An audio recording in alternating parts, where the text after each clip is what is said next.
Well, I want to unpick more about this historic State of the Union address. And to help me do that, I'm joined now by the chairman of Republicans Overseas UK, Greg Swenson.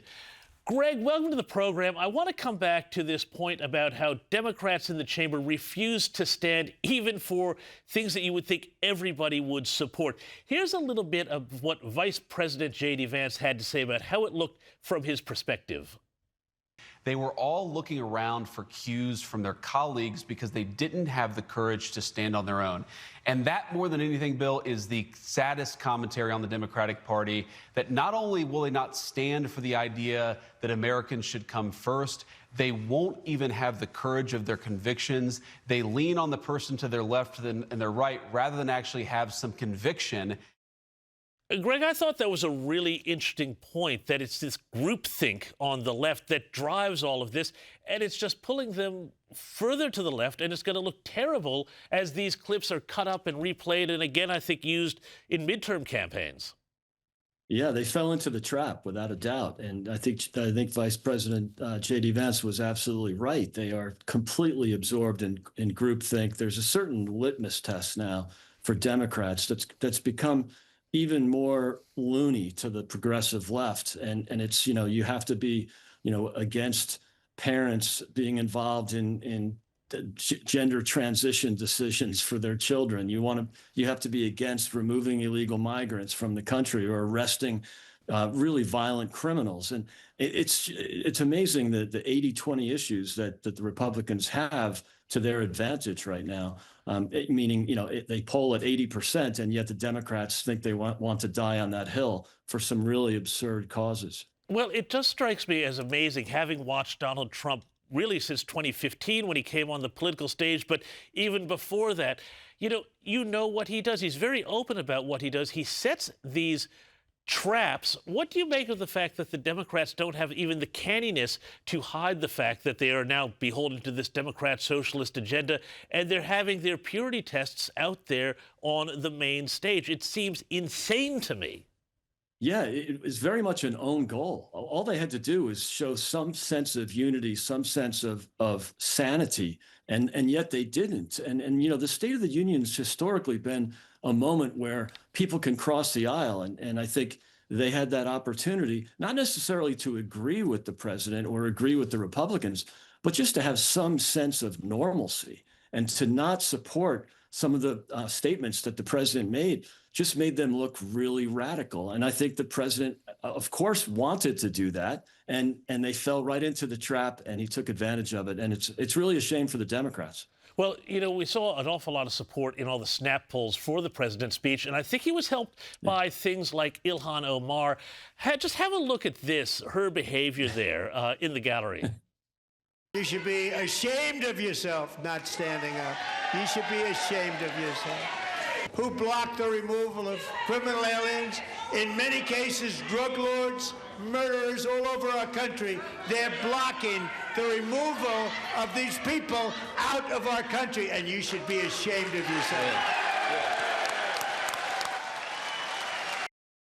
I'm old enough to remember when people were mad that somebody yelled, "You lie," at Barack Obama when he was delivering a State of the Union address a decade ago. The Democrats have really there's no decency here. No, they've lost their minds. And even the House Minority Leader, Hakeem Jeffries, asked his people not to make fools of themselves and to behave well and use some decorum, and they failed. So he can't even control the radical progressive left in his own party. And I think, again, it made the president look good. The president, he's very candid, as you said, and you knew there'd be some showmanship. You knew that the president is entertaining that way. It doesn't mean everybody likes what he's saying, but you knew it was coming, and yet they just couldn't handle it, and they've really lost control. And that's, again, going to be great, campaign clips for Republicans come November. Well, yeah, and I mean, I spoke at the top of the show about Gavin Newsom and some of the comments he made to CNN about how the Democrats need to start acting more normal on these things. But there are a few other Democrats, like John Fetterman, and now he's causing a big stir because he's actually being one of the normal ones. He said after the address that he was embarrassed by the actions of someone in his party. Have a look at this. When half the people in my party haven't showed up, and then some of them have chosen to just yell and say and scream during all of it, I just don't think that's what we want.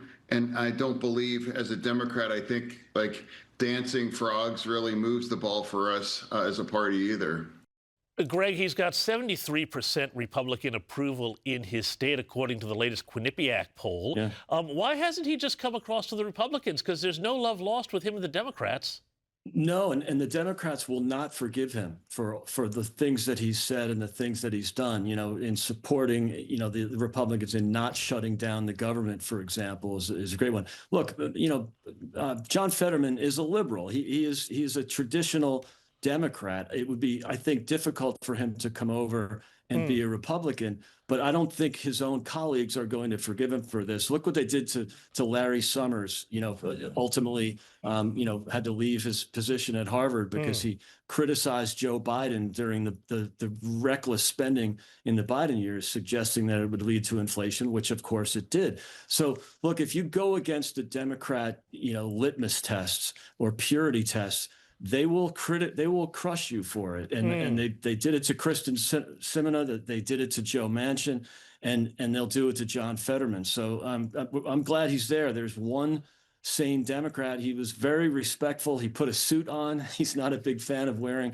a suit and tie. I thought he had a great joke. He said he owns more hoodies than he owns suits, but he respects the office. He respects the traditions and decorum. And so he showed up and was polite and didn't disagree with the president verbally, even if he disagreed with him personally. And so, look, again, he's showing that he's the adult in the room, but there's not that many John Fettermans left in the Democrat Party. Before I let you go, just quickly, I need to get your thoughts on where things are up to with the SAVE Act, which is this very important piece of legislation around showing voter ID. Oh, my gosh, what a revolutionary idea. Now, it's gone through the House, but it seems to be hung up in the Senate. There's a lot of machinations, including I see some talk of a spoken filibuster to try and get it through.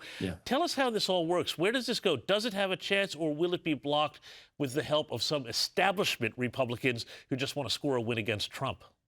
My guess is it will be blocked, but by the Democrats. I cannot imagine a Republican would vote against this. The issue polls, the voter ID polls at 84%. That's overall, not with Republicans. It polls in the 90s with Republicans, and with Democrats, it polls at 76%. So it's clearly an 80-20 issue. It makes common sense, obviously. Every Western country, practically every country in the world, requires photo ID.